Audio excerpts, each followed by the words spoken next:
Officially starting today's SIG Scale meeting, July 14th, 2016. Okay, so Tim, you were saying Intel's made a big proposal across a bunch of tickets. Yeah, but I don't think it's related to scale. I posted it in the chat window. What's the general nature of the proposal, though? Resource isolation, taking advantage of a couple different unique characteristics to Intel's architectures. Are they? Does this indicate they have more people that they're going to be providing as contributors? Yeah, it looks like they're going to be contributing. There were many tickets opened by a couple different people. So. Wow. Sounds good. Hey, Wojtek, haven't seen you here for a few weeks. Are you in your post 1.3 recovery period here? Trying to find the mute button. Perhaps.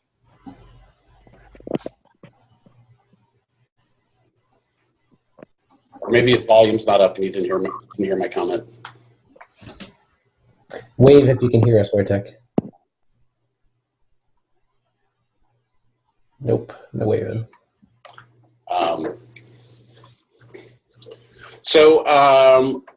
We just had one admin note.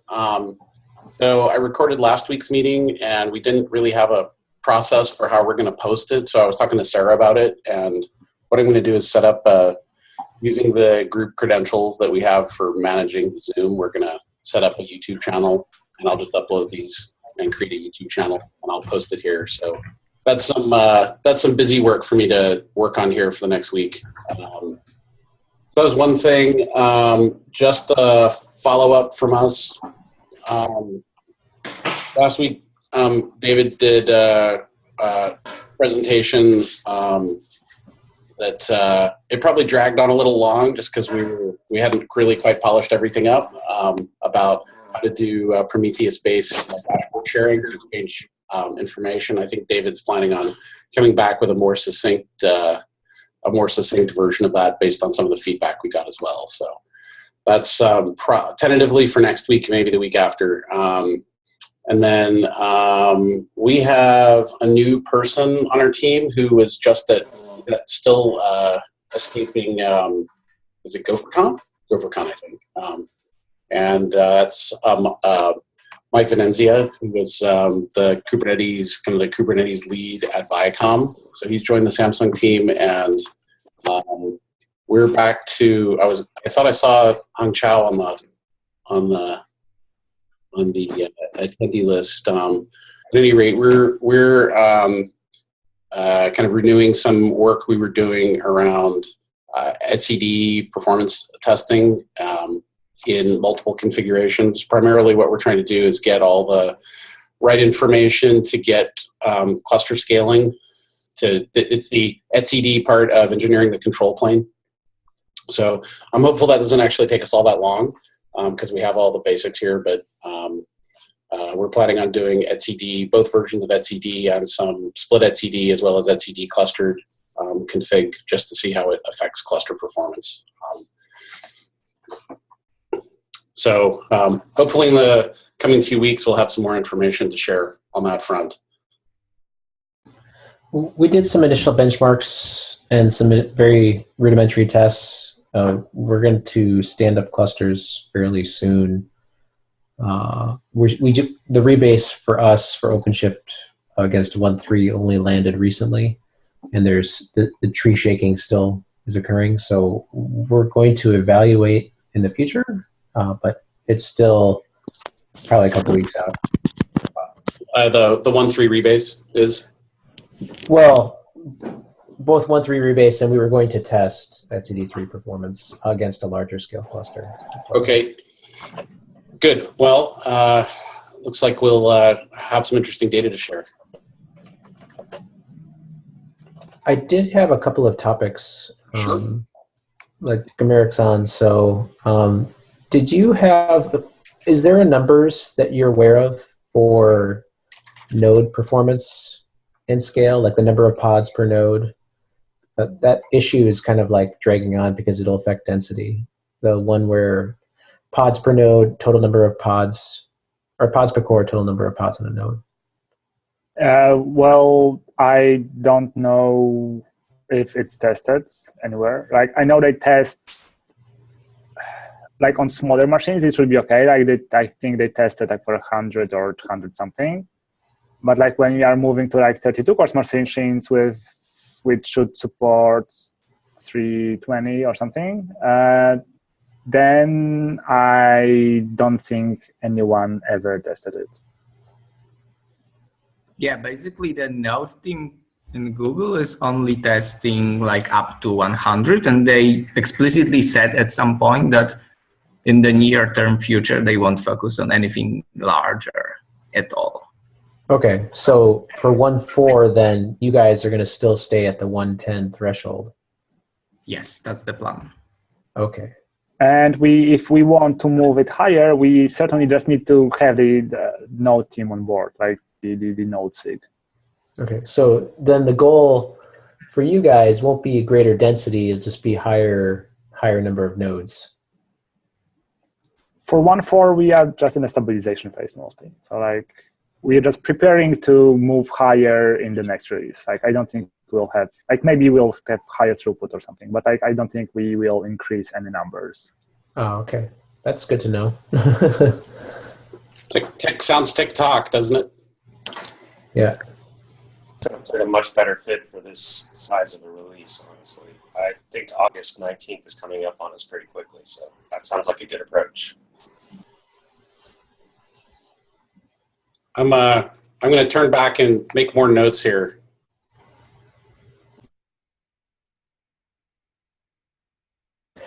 Are there a list of issues that other folks are tracking? I don't know what the state is because I've been on PTO for so long. Hung Chao, is the work to refactor the Informer still ongoing, or is that in flight at the moment?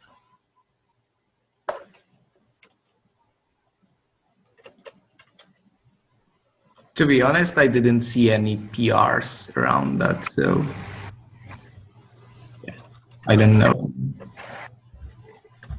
I guess the other question would be the shared caches for the controllers. So something was actually merged, but I didn't pay that much attention to that. What exactly? Like, I think we did like some step farther a little bit, that something we are sharing a little bit more, but I'm not exactly sure what exactly more. I'm still trying to catch up right now. No.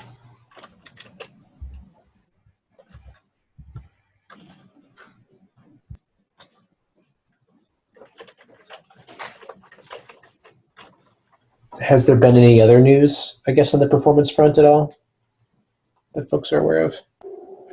Yes, can you hear me? Yes, we can hear you now. All right, so I talked about the thing in last 6 meeting, and we have a nice little discussion with Lava Lamb, and it sounds like he's just not ready for the change. Oh my God.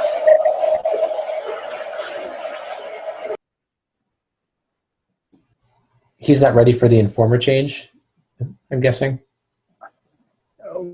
Why have we moved to Zoom exactly? I don't think that's a Zoom problem. I think he's like in like a tunnel, jet rocket tunnel. Yeah, so one thing that I'm currently working is basically improving scheduler throughput, and it's way better than it used to be like 2 weeks ago. Like I will present some numbers maybe next week or something like that when I will be mostly done with that. But it's like significantly better. And in particular, I will also like, I'm generally testing like the higher throughput in like 1,000 node or 2,000 node clusters for the whole system, like end-to-end system with not many controllers, like basically only replication controller. And it seems that we are ready to significantly increase the QPS limits. Like, obviously, the best case, the best thing that we would be able to do is to have some back pressure, but that's something that is not going to happen like soon. At least in Google, no one has bandwidth to do that. That was something that was on my to-do list to start looking into. Once I get rid of my ridiculously large backlog of emails, also by which if we can start segregating or labeling a little better, that would be awesome sauce. Because right now I drink from the fire hose of Kubernetes emails too regularly. I don't know if other people also feel that burn, so to speak. Well, so what sort of labeling or triaging are you talking about, I guess?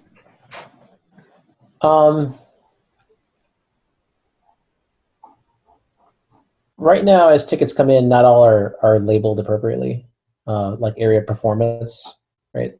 So some are labeled area. They'll kind of cross over domains, and some will have the appropriate labels, and some will be like area API machinery, right? And there's not a consistent like sort of triage or Yeah, every time this sort of thing comes up in community, this is where Brian Grant and Daniel Smith start saying that GitHub's labeling system sucks. And we really should solve this with a bot or something that knows how to sort of at least take a decent first pass at this. Because I'm personally finding that even as a human being, trying to go through and just CC the appropriate SIG sometimes on issues can be a pretty daunting task that is always undone daily. And I'm not entirely sure how to fix it without some kind of bot or better communication that people should label and triage issues appropriately when they create them. And so, like, it needs to be a very short answer if that's the approach, or we got to figure out how to automate this. And then I sort of go back to many of the folks in this meeting probably don't have labeling privileges, so they can't even do anything about it.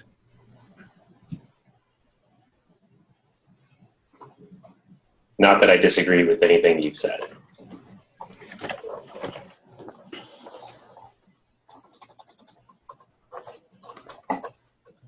I guess the only other thing I can report out is that we were doing, it probably doesn't affect anyone who's not using Device Mapper, but it's something that we noticed. When we started going really high on the nodes, high densities, so we're doing densities above 100, we're doing densities at 250. And when we do that, we see the memory utilization of the node start to grow really high. And we've already reported it to the appropriate people, but I thought other people on this call might be interested. So they're spending a lot of time on the node itself, or not a lot of time, a lot of memory on the node itself, tracking disk utilization. Is this Docker daemon you're talking about or something else? No, it's CAdvisor. Oh, CAdvisor. Built into the kubelet. So the memory utilization for a 16 gig machine with 250 pods doing nothing was 5 gigabytes of memory just to pretty much track those pods. And most of that memory was spent in, heat profiles show most of that memory was spent in disk monitoring. So in CAdvisor? Yes. We're tracking and trying to address, so. Wait, I'm sorry, I missed that last part. Are you saying the utilization is coming more from CAdvisor, less from kubelet? Correct. The CAdvisor is tracking and doing all the stat data. So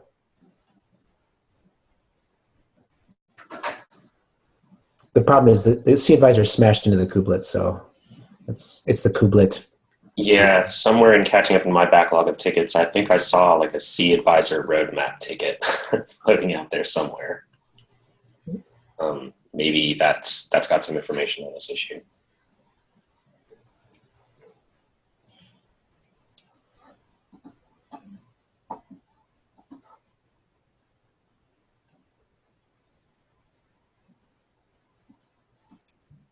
Well, so this is kind of recent. Golang 1.7. I just submitted that. Yeah. I think this is probably a good group of folks to talk to about just quick gut check. Does that seem realistic for 1.4? I don't think so. Like, do you know the exact date, like when they are going to release it? No, I only know August is the proposed date, sometime in Yeah. August. So I guess like we are reaching code freeze, I think like around middle August, like 15 or something like that. So probably like, I think more 1.5. Like Kubernetes 1.5 release will be reasonable for Go 1.7. I mean, it will be probably too late to do it for 1.4. Especially that we know that like every single Go version up until now caused some problems. So it's not reasonable to think that this will be the difference. Yep. Hey, Wojtek, could you clarify the throughput improvements you're working on? Are those 1.4? Are those going to be 1.4, you think? Yeah, definitely. Like I'm mostly focused on scheduler now, throughput, So, which is like the bottleneck for the throughput in the system itself. So are you testing? I don't know if there is a good test for throughput and speed with regards to the modifications that I believe the Huawei guys added for affinity and anti-affinity. And word on the street is that performance is terrible. Yes. It's like completely unusable now, and I'm going to this. Like this is currently switched off by default. Yep. Like it's not part of default predicates and default priorities. I just started looking into it like literally yesterday. Okay. And I already have some plans to improve it to something like reasonable. So yeah, basically like Google wants to have it switch on by default in 1.4. Okay. Because of like Kubernetes and stuff like that. So this will happen in like few weeks. Is this going to be tied in with the affinity and anti-affinity stuff moving from alpha to beta? Or is this just like definitely we can't go beta if we want improve performance, but as far as I know, it's not the only thing that we should do to go to like improve to beta. So I'm not sure if it's like the plan is that it should go to beta, but I don't know if anyone is doing anything else than improving performance. right? Well, this is one of those questions where like I guess this had been started before the whole features repo, and I'm still unclear whether that's really the marching order the community's taking. But I'm still confused about. There's a really clear document about APIs moving from alpha to beta to GA. It's unclear to me like what other gates or criteria are needed, and so it sounds like if Google's is really interested in seeing affinity on by default, there should be some listed set of criteria that have to be passed for that to happen. I think in general it's the API criteria, but for this particular thing, I think we are aware of there is a bug for it. An issue. I can try to find it, but there were some issues that were like specific to this particular feature that we need to fix, that we are aware of. Yeah, no, I agree. I sort of like in my sweep of my ridiculously large backlog, I do remember running into this stuff, but I don't recall seeing an umbrella issue that ties this all together. That's sort of, I guess, what I'm asking for. Or some kind of document that just says where the performance criteria are listed. Make sense? I'm not aware of any. Okay. Could I try to spit back what I'm hearing here and see if I got it right, Wojtek? So the affinity, anti-affinity feature causes a pretty big hit to performance. You're working on throughput improvements. The goal for 1.4 is to get the affinity, anti-affinity features into 1.4, but not to have performance go backwards. Yes. Okay. Yes, exactly. Yeah, the features are in one free right now. They're just not enabled by default. And so it's And you just can't enable it into any reasonable size of a cluster. It's like 3 the nodes. performance is terrible even in like 10 node clusters. So it's Yep. And by nice. terrible, Got it. but terrible is like really, really, really terrible. Just like you will wait for an hour or half an hour to schedule like a pod on a 10th node. Interesting. Good to know. I have one thing for a question for everyone. Like I will be working on testing controllers pretty soon. Well, controllers, which means like the pretty much features that we have, and all the constants, like whatever number of pods in a service or something. So in terms of scaling, if anyone has any idea for an SLO that we should track in the system, I would be grateful if you can send me. So like if you think that we should we should handle whatever 1,000 pods in a service with the same SLO, or like the reaction time for something is whatever, a few seconds, or pretty much any other SLO that relates to the performance of controllers, please send it to me on Slack or mail or something. Just so I understand, are you asking for like user visible SLOs that are black box, or are you asking for just specific to say like the replication controller should respond to a change in scale within X? The former would be better. Like the former is more important, but like I can work with latter as well.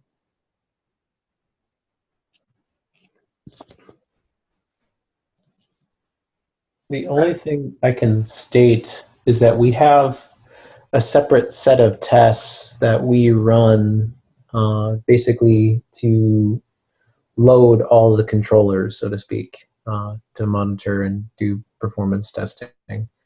And I get to see the memory usage, but like from the user perspective, does it actually? It doesn't track SLOs, but you could hijack it to track SLOs, or you can take you'd probably have to create an end-to-end test, honestly. Yeah, well, the first thing I need to actually define the SLO, right? Yeah. Step 1, define. Well, so again, this is why I'm curious, like density, for example, involves the use of replication controller. You could say that like the time to ask it to say, please create 300 pods, and then you see 300 pods created, you don't care whether they went running already, right? Is that sort of an example of an SLO for a controller? That's an example for like the internal SLO for a controller. But like I'm also interested in like that's the SLO for the time, but it's also I also need like to define like what does it mean, like what's the state of the system. So like if it's the first replication controller, or do we want in the I can. So like not only the like response times and throughput and all the other like normal stuff, but like also the load in the environment in which we are testing it, right? Because like the first replication controller with 100 pods will behave probably differently than the 100th one.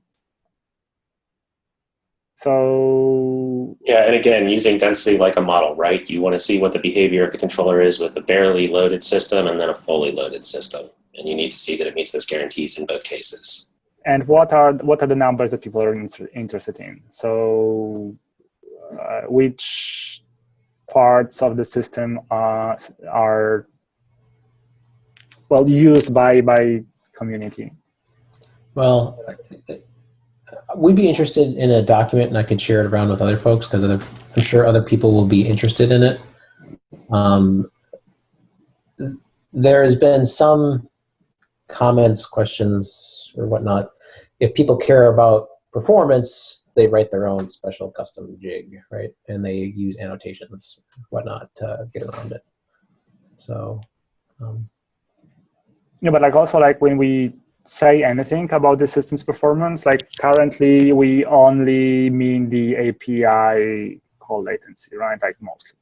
yes. That's the only thing to measure, which is not ideal because, like, for example, we do not say anything about services or, I don't know, persistent volumes or anything. Well, I mean, this because we have this separate, because in Kubernetes we've segregated the controller from the scheduler, which is different from other systems where they smash them together. We're always going to have this weird round trip back and forth questions. So like I'm happy to collaborate on a document. I guess the question would be like, are we going to push those numbers to a certain point and change architecture a little bit? Or are we going to just provide a baseline for now and so we can report out and then improve? Well, first we need to know what's interesting. Okay. Right, like before that, like we can talk about anything, but like we first need to know, for example, if daemon set throughput is anyhow interesting anyway or not. My guess is not, but like maybe someone different think about it, or throughput of pet set controller. Like there's a number of controllers that actually does something, but like not really all of them needs to scale and be really, really quick. Yeah, but for each of those, I can think of like there's some action they should take within some latency window. If you could probably describe each controller's responsibility in terms of do one thing and then do it within a certain amount of time, that gives us some lower upper bound on system performance. Yep. Yeah, but like I think that we don't need to be really precise. Like best effort for something daemons or something, like it's probably good enough. So in terms of like the actual constructs that are interesting, I might start with whatever constructs the official add-ons are now scheduled with. And I legitimately don't know whether that's replication controllers, replica sets, deployments, or pet sets, but it's migrated from those from release to release. That would probably be a good place to make sure you've got guarantees first. Yeah, the problem with that is that basically the huge part of it is actually downloading the image, which we really don't have full control on. Right. I think there's something about the end-to-end tests. I think installed a E2E image puller that should preload every node with all of the images necessary. So if you could say that, given certain conditions with the nodes preloaded, you can try to take out some of the environmental conditions. Sure. Yeah. But that's making it less interesting. With preloaded image, which is basically what we do for pod startup SLO. Yes, we can definitely define it like for add-ons also. Yeah, but that's less interesting, right? Like in real world, you want to download every single image in every single node. So yes, we can measure it. That's measurable. But the question is if the thing that we can measure is actually interesting. Yeah, totally fair.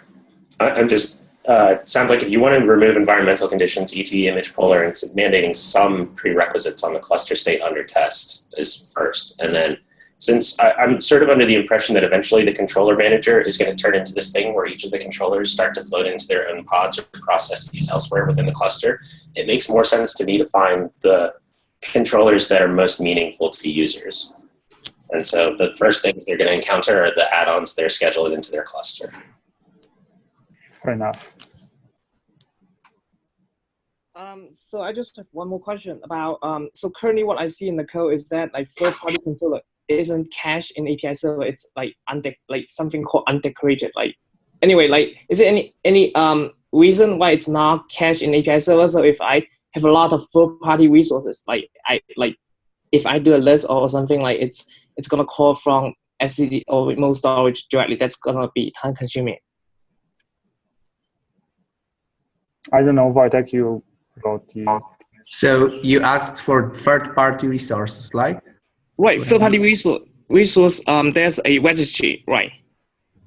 Yeah, so And we don't cache it according to. we can do it. Like there's nothing that prevents us from doing it. Okay. It's Okay. just, Yeah. it just no one has time to do it. I see. Yeah, that's perfect. Thank you.